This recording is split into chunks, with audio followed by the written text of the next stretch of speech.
Hi, welcome to Astro Babble. I'm Donna from Donna B Astrology. And I'm Lynda from Scullywag Astrology.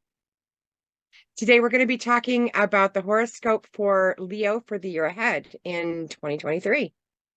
Excellent. And we recommend that you read your ascendant sign. So this is for Leo ascendants, but naturally, if you're a Leo sun or moon, you're quite welcome to listen to it too. But if you listen to your ascendant sign, it's going to be more accurate. And if you don't kind of understand how or why that works, we've got a video. We're going to link to it that you can go and view, and it might explain that a little bit better for you. And we're going to start off with Mars, malefic, and the major motions that it's going to be making for this year. And it's going to go into Cancer on March 25th. It's going to stop being in retrograde January 12th. And Yeah, the Mars is known for separation, burning, aggression, drive, aggression. ambition, Yeah, courage. aggression. Yeah, Mm, go mm. ahead. Yeah, it's kind of pure energy. Mars likes to go forward. Yeah, but unfortunately, Mars has been retrograde. Mars is only retrograde every 2 years, and 2022 was one of those years, and it's seeped in a little bit to January 2023.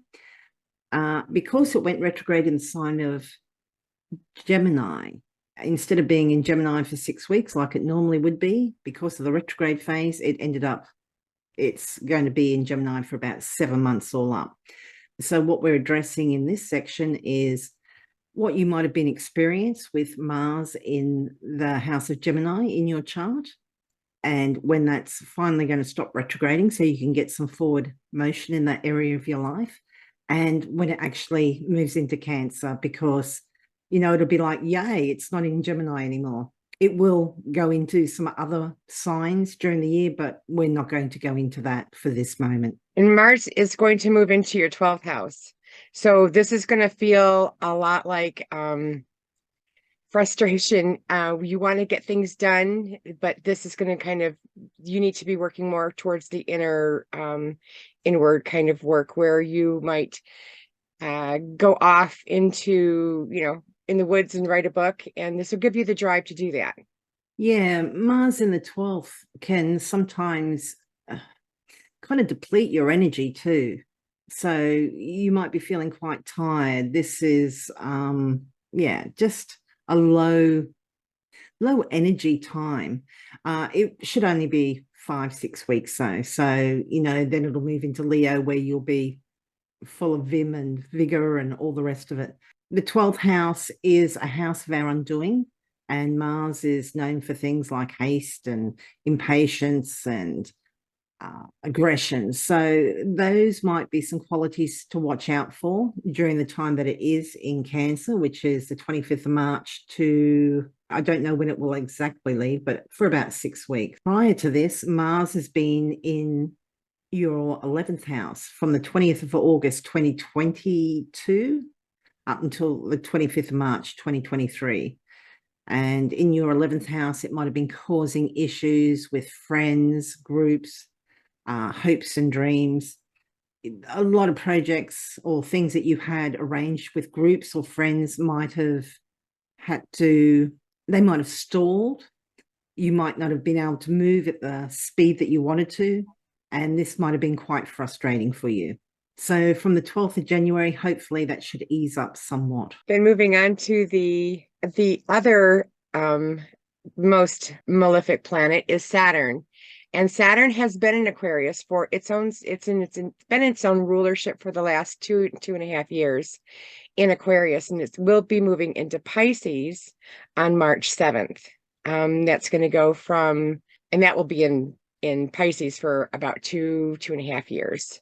And it's going from your 7th house and it's going into your 8th house. It's going to go from relationships and it's going to go into either other people's money. It's the house known for other people's money, or the death house as well.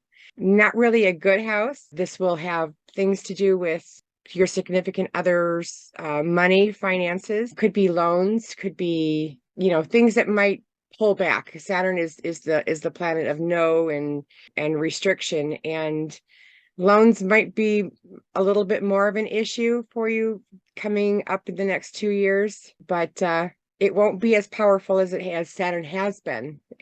Getting out of your seventh house, you might find a little bit of relief with personal relationships. Yeah. We've spoken before about how malefics, all the planets, in fact, have their good and their not so good qualities.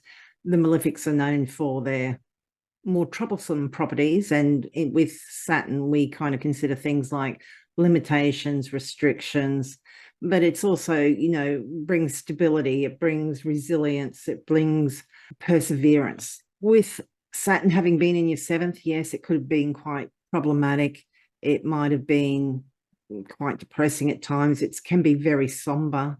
So to move that out of the seventh house could be a good thing. It might have actually brought some stability in relationships for some people.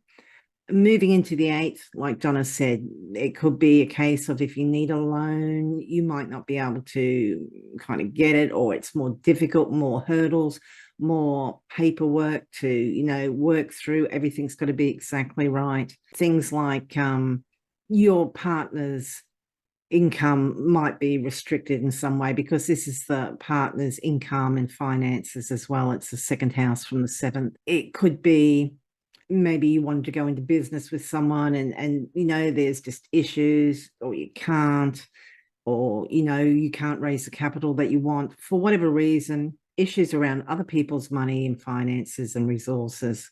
Very nice. It's good to have the heads up, Yeah. And for Leo, we'll also be having Pluto will enter Aquarius. And this has been in a house for what, 12 years?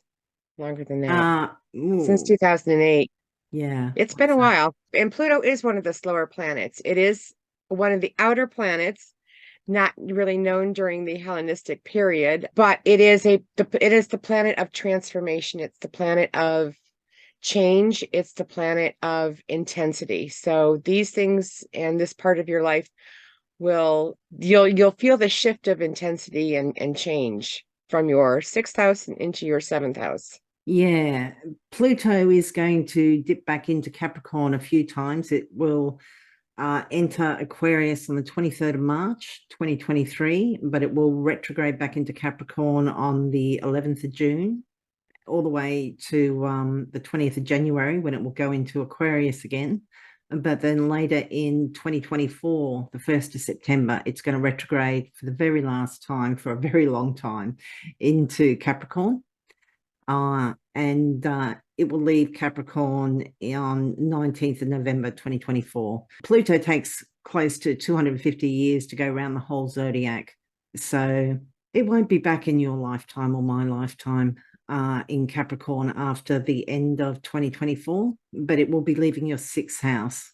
The sixth house can be a challenging house. So you might have had issues to do with employees or pets or illness, because the sixth house is very much about illness. Moving into the seventh house will be interesting, transforming relationships, bringing more intensity, more depth, more honesty, which all sounds quite good. But Pluto can be hard to deal with sometimes. I think some people deal with it better than others, perhaps, but it's certainly challenging. It's not a walk in the park. So, during the time, I believe Pluto is going to be in Aquarius for close to 21 years, because Pluto, depending on which sign it's in, it looks like it was in Capricorn, or it's going to be in Capricorn for about, 16 years or so. Some signs it's in for up to 30 years. So yeah, but about 21 years in Aquarius, I believe, in your seventh house, it will be transforming relationships. And obviously, it's not going to be all day, every day. You'd certainly hope not. But when Pluto comes along and makes contacts with, say your descendant or a personal planet, you're going to feel that in some way. And it might not be immediately, because Pluto moves so slowly and it retrogrades. It's retrograde for about 4 or 5 months every year. It kind of goes over and over and over. With a lot of planets with a retrograde, you get 3 hits. once when it goes direct, once when it retrogrades over it, and once when it goes direct again. With the outers, and particularly Pluto, it's not unusual to have up to 5 hits. So at a particular degree in your chart. And if you don't have any planets, it's not as impactful. But Pluto is one of those planets where you just kind of have to settle in with it. It's one of the blankets. You might as well incorporate it into your surroundings. It's going to be there. It's there for a reason, and you're ready for it. You just know that there's going to be a change coming. yeah, it can be challenging though. Yeah. Yes, it can be challenging. And That now is on to something a little bit lighter. yeah, a benefic. And this is Mhm. the greater benefic Jupiter. And Jupiter is in Aries, and it will stay in Aries. And it's going to be moving from your ninth house, and it's going to go into your 10th house. So in your ninth house, Jupiter, it's the house that it's normally associated with. And it is the planet that is responsible for higher education, publishing, law, as well as esoteric subjects. And this is the greater benefic. So it is the bigger planet. It tries to expand this area of your life. And the ninth house is a great area to expand. You've been doing that. And then it will only go into Taurus, and then it'll stay there. This planet will only be in 2 of your houses for this coming year. And they'll go into your 10th house, and that's your house of career. So expansion of your career is one of the earmarks that it's heading to, or what you are known for, because 10th house is also known for what you're known for. Yeah, with Jupiter and Venus, they're both benefics, and particularly Jupiter is known for good luck. So you might have some lucky breaks while Jupiter's in the 10th house there, which would be really handy. Yeah, and as Donna said, expansion in that area of your life, which would be very nice. Yeah, these are great houses to have your Jupiter, and it's above the horizon. This will be Mm, all seen. So this is work that's Jupiter will be able to be seen. yeah, no, it'd be good. Venus is considered the bright star, the bright one. She's the brightest star, especially, and people I've mentioned before, people get up early in the morning to see her, specifically in the morning. She is a benefic, and she will go into most of all of the signs. Right now she's in Capricorn, and she will be moving into Aquarius on January 2nd, and that will be in your 7th house, and you'll have good things coming to you with relationships. And then she will move on the 26th. She will be of January. She will go into Pisces, and that's the 8th house. So your significant other might have money coming in, or you might have beneficence as far as other people's money. And then she will go on February 20th. She will go into Aries, which will be in your 9th house. And that is the law and publishing, legal issues. You will get a benefit from them because Venus does give gifts. Yeah. That's what she's known for. And the 9th house is foreigners and overseas travel too. So this could be a time where you meet somebody from a different culture or a different country. Might be some romance there, which could be nice. Venus will be in Taurus from the 16th of March to the 11th of April. This will put Venus in your 10th house. So things should go well at this time. People find you charming, harmonious, easy to get along with. There might be benefits through work. There could also maybe be romance through work because it is the 10th house, or with others in a higher position. With Venus in Gemini, it will enter your 11th house. That will be from the 11th of April to the 7th of May. This is a really nice time to groups, friends, and organizations. It's also the house of your wishes and hopes. And it's people that can help you with your career. This is networking and mentors and things like that as well. So that's nice. Again, Venus does involve relationships. So If you're single, maybe this is a time where you meet somebody through friends or groups that you belong to, or it could have something to do because Venus is not just romantic relationships, it's friendships, it's socializing, it's beauty, it's art, it's just all those nice connecting effects. So Venus is really good at that. With Venus moving into Cancer from the 7th of May 2023, and she'll be there till the 5th of June, the Venus will be in your 12th house. So this might be a time where this could be a time of secret affairs. This could be a time where your relationship, maybe it's a little bit more low key. Maybe you've just met someone and you're not ready to be official or out there yet. Or, yeah, it could also be doing something behind the scenes. And this might have something to do with beauty, art. It could be Composing music. I mean, if yeah, you are a writer, yeah.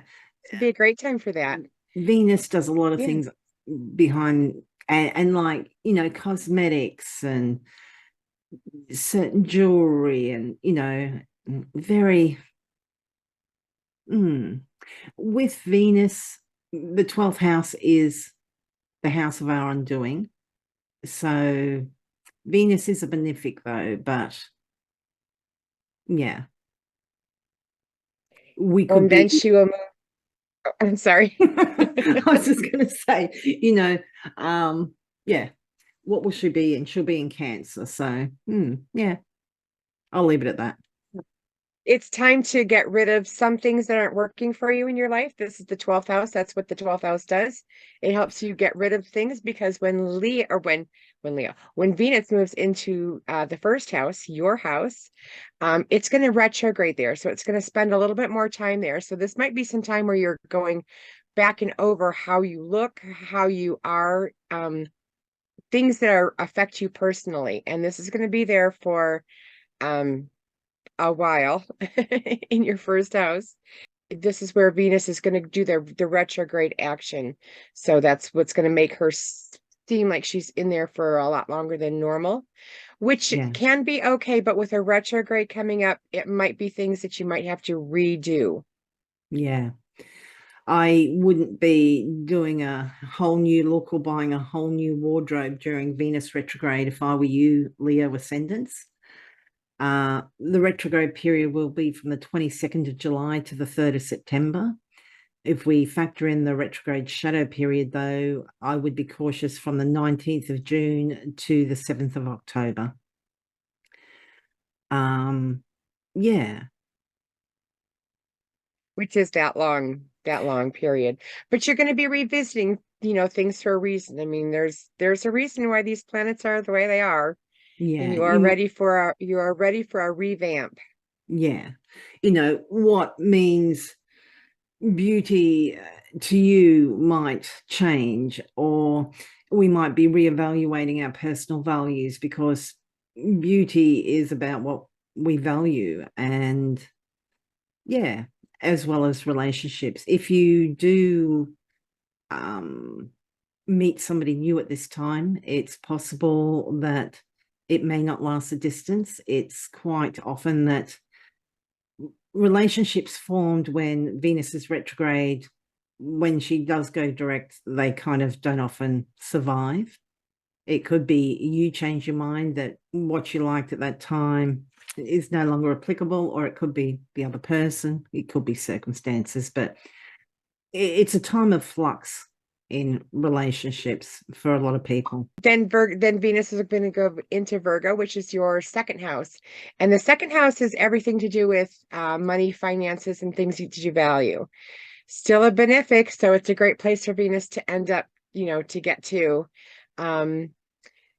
Yeah, and she will be there from October 8th to November 8th. So that is the time where you will experience the beneficence of Venus. And then when she moves into Libra, she'll be in your third house, and that's going to be the house of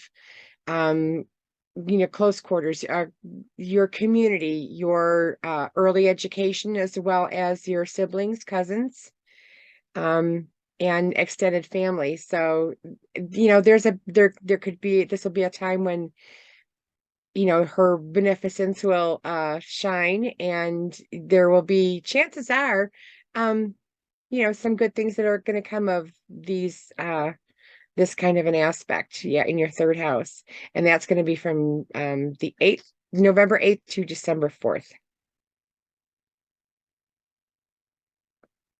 And then she will go into the fourth house, Scorpio, and Venus, because she is in charge of, the beauty and the socialization.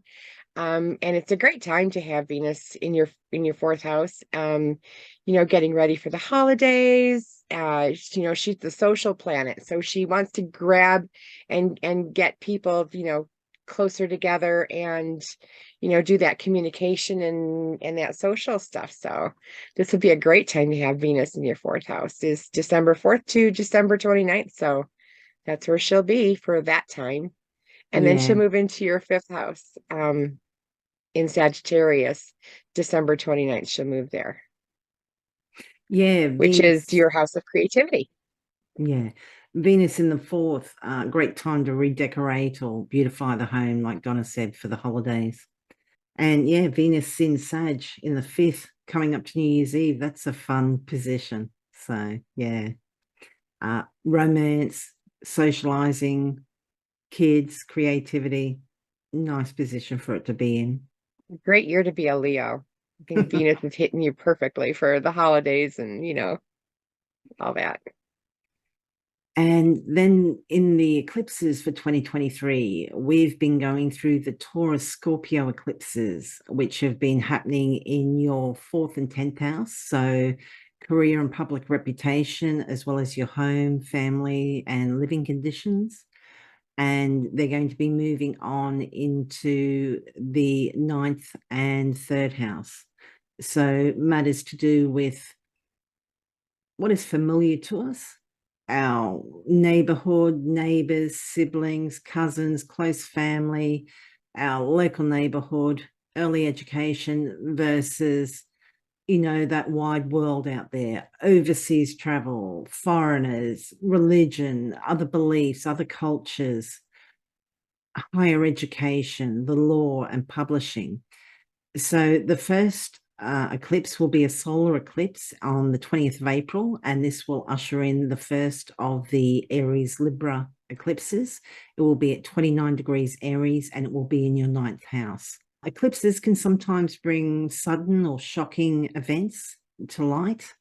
So there might be some surprises or something uncovered regarding somebody you know from overseas, someone from a different culture. It could be somehow related to higher education, or it could be something to do with like esoteric subjects such as astrology or tarot, something similar.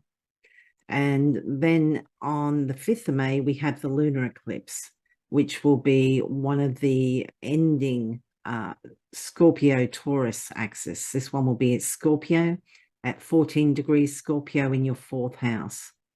Lunar eclipses tend to be a little bit more internal, and they do sometimes relate to endings.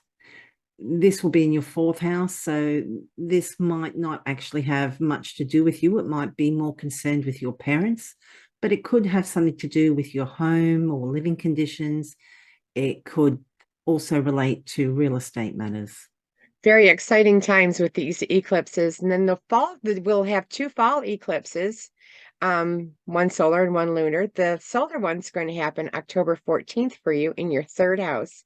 So this will be a new house that these eclipses are kind of touching.